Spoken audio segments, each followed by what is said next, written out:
Paano po ba ang paghahanda ng Bureau of Immigration dito sa inaasang pagdami ng mga pasahero ngayong long holiday, papasok at palabas? Yes, ito pong ating mga hanay dito po ngayon sa ating mga paliparan.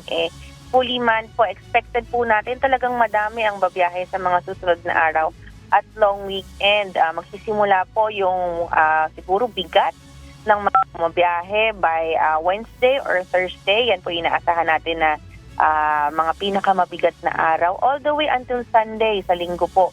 Marami-rami po inaasahan natin na mabiyahe sa mga araw na yan. Okay. Mayroon po bang mga karagdagang tauhan po na i-deploy ang BI sa mga paliparan at pantalan para tumulong sa ground control dito sa ini-expect natin na pagdami ng mga pasahero po, Ma'am Dana? At balita din po namin, mayroon ba kayong, tama ba yung nakuha nating balita? Wala po ba kayong pinapayagan muna na mag-file ng leave ng mga BI personnel? Thank you.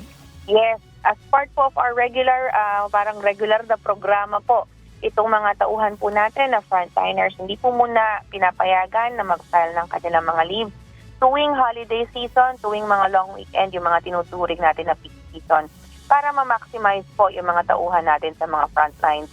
Bukod po dyan, nagdagdag pa po tayo ng additional 48 immigration frontliners para po tumulong doon sa ina-expect po natin sa buhos ng maraming tao. Nagpapasalamat po tayo sa NNIC at saka sa MIAA kasi nabuksan po yung OFW wing ng NAIA Terminal 3. So nakapaglagay po tayo dyan ng additional immigration officers. Mas malaki na po yung immigration area dyan sa NAIA Terminal 3 at merong exclusive lanes for OFWs na talaga naman pong malaki yung itutulong na mapagaan po yung traveling experience ng ating mga kababayan. Okay, for OFWs, mayroon siyang specific lane. Ma'am,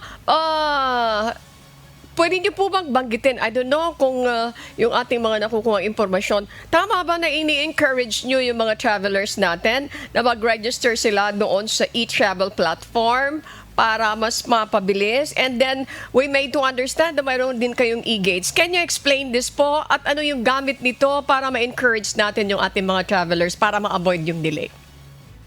Yes, yung e-travel po is a requirement for all travelers, papasok po o palabas ng bansa. 72 hours prior po sa paglanding ninyo or sa pag-alis ninyo, maaari nyo na po siyang i-fill out at the comfort of your own home. So instead na dati po, kung maalala nyo, pagbabiyahe, ang dami po nating sinusulatan for the different agencies sa paliparan. Integrated na po yan in one platform, in the e-travel platform. And mas madali na, nung huli ko pong ginamit, napakadali. Ang gagawin mo na lang, pag meron ka ng account, i-update mo na lang yung date at saka yung flight number and that's it. Very easy and very convenient. Pwede mo nang gawin din for your entire family. So 72 hours prior to your travel, pwede nyo na pong i-fill out yan. What you recommend is i-type nyo na po directly sa browser ninyo, etravel.gov.ph. Ulitin ko po, etravel.gov.ph. Kasi marami po yung mga kumakalat na fake na mga websites na naniningil ng halaga. Ang e-travel po ay libre.